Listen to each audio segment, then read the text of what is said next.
IPO market में जो इतना उतार चढ़ाव होता है उसे देखकर अक्सर कंफ्यूजन होता है ना। तो चलिए आज इस पूरे शोर शराबे के पीछे की असली कहानी क्या है उसे समझते हैं। अच्छा, कभी कभी ऐसा होता है ना कि कोई आईपीओ जबरदस्त शुरुआत करता है और फिर धड़ाम से गिर जाता है, और कोई धीरे धीरे शुरू होकर आसमान छू लेता है। तो एक इन्वेस्टर के तौर पर हम सब सोचते हैं कि भाई भरोसा किस पर करें। आज इसी सवाल का जवाब ढूंढते हैं।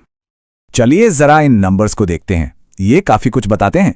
देखिए, बीसीसीएल को देखिए, 95% के प्रीमियम पर लिस्ट हुआ था और अब 20% नीचे है। और दूसरी तरफ लेंसकार्ट है जो डिस्काउंट पर लिस्ट हुआ था लेकिन आज 11.5% ऊपर चल रहा है।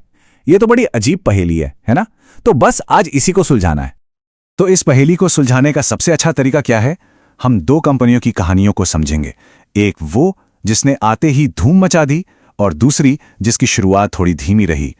मार्केट ने इन दोनों कंपनियों को बिल्कुल अलग अलग नजर से देखा। एक तरफ बीसीसीएल जिसे मानो रॉकेट की तरह लॉन्च किया गया, 95% प्रीमियम, और दूसरी तरफ लेंसकार्ट जिसे मार्केट से काफी ठंडा रिस्पॉन्स मिला।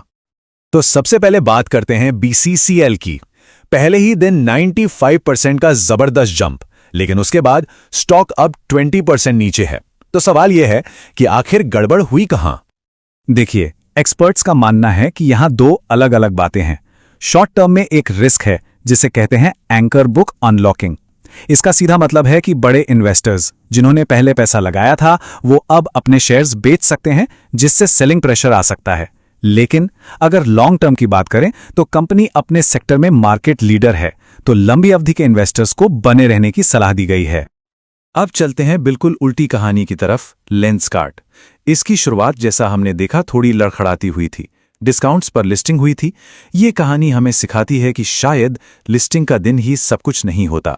तो सवाल यह है कि लेंसकार्ट ने ऐसा क्या सही किया?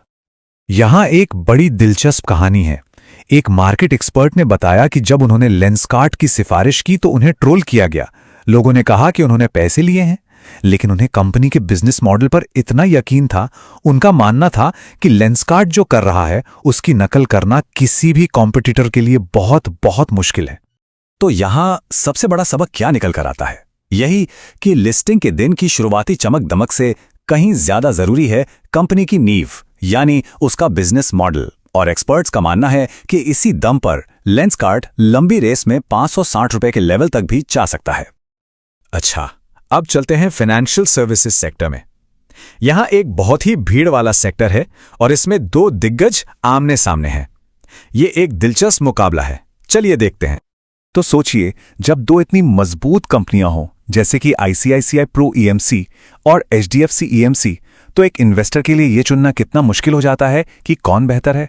यह एक बहुत ही कॉमन सवाल है। यहां एक बहुत छोटा लेकिन बड़ा इंटरेस्टिंग पॉइंट है जिस पे एक्सपर्ट्स ने ध्यान दिलाया है, और वो है फेस वैल्यू। एचडीएफसी एएमसी के शेयर की फेस वैल्यू है 5 रुपए, जबकि आईसीआईसीआई प्रू की है 1 रुपया।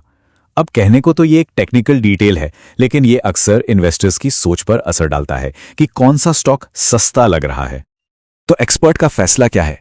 उनका मानना है कि अगर कोई फ्रेश इन्वेस्टमेंट करना चाहता है तो आज के लेवल्स पर एचडीएफसी एएमसी ज्यादा कंफर्ट और वैल्यू देता है। तो ठीक है, इतना सब विश्लेषण हो गया। अब आते हैं उस हिस्से पर जिसका हम सबको इंतजार रहता है।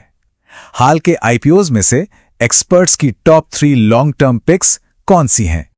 तो ये है वो 3 कंपनियां। पहली, अपने सेगमेंट का किंग मीशो, दूसरी बिजनेस मॉडल का चैंपियन लेंसकार्ट, और तीसरी एडटेक का पावर हाउस फिजिक्स वाला। चलिए एक एक करके समझते हैं कि एक्सपर्ट्स इन पर इतना भरोसा क्यों कर रहे हैं। तो लिस्ट में पहली पिक है मीशो। आखिर एक्सपर्ट्स को इसमें ऐसा क्या खास दिखता है? मीशो की स्ट्रैटेजी बहुत ही स्मार्ट है। वो फ्लिपकार्ट या अमेजॉन से सीधी टक्कर ले ही नहीं रहे हैं। उन्होंने अपना एक अलग ही सेगमेंट बना लिया है, 80 रुपए से लेकर 360 रुपए की कीमत वाला, और इस सेगमेंट में उन्होंने अपनी बादशाहत कायम कर ली है। और इनकी सफलता का एक बड़ा राज है इनका एसेट लाइट मॉडल। अब इसका क्या मतलब है? इसका मतलब है कि ये कंपनी खुद के गोदामों या डिलीवरी पर बहुत ज्यादा पैसा खर्च नहीं करती, और इसी वजह से ये बहुत तेजी से और कम खर्चे में अपना बिजनेस बढ़ा पा रही है। दूसरी पिक है लेंसकार्ट, और यहां पर भरोसा करने की वजह बहुत सिंपल है, जिसके बारे में हम पहले भी बात कर चुके हैं। एक ऐसा पावरफुल बिजनेस मॉडल जिसकी कॉपी करना लगभग नामुमकिन है। और अब लिस्ट में तीसरी और आखिरी पिक है फिजिक्स वाला। देखिए, एडटेक स्पेस में बहुत भीड़ है, लेकिन ये कंपनी अपनी जबरदस्त पहुंच और लॉयल यूजर बेस की वजह से सबसे अलग खड़ी नजर आती है। जरा इस नंबर पर गौर कीजिए, 10 लाख से ज्यादा। ये फिजिक्स वाला के पेड यूजर्स की संख्या है। ये नंबर खुद बताता है कि इन्होंने मार्केट में कितनी गहरी पकड़ बना ली है। तो एक्सपर्ट्स को ऐसा क्यों लगता है कि फिजिक्स वाला की ग्रोथ आगे भी जारी रहेगी? वजहें साफ हैं। एक तो इनकी बाजार में गहरी पैठ है, इनके कोर्सेज की कीमत बहुत वाजिब है, और अब ये ऑनलाइन के साथ साथ ऑफलाइन सेंटर्स में भी जा रहे हैं। ये सब मिलकर एक बहुत मजबूत ग्रोथ स्टोरी बनाते हैं। तो आखिर में सारी बात घूम फिरकर एक ही जगह आती है।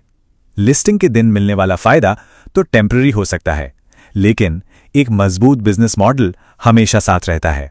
तो अब सवाल यह है कि किस मॉडल पर विश्वास किया जाए?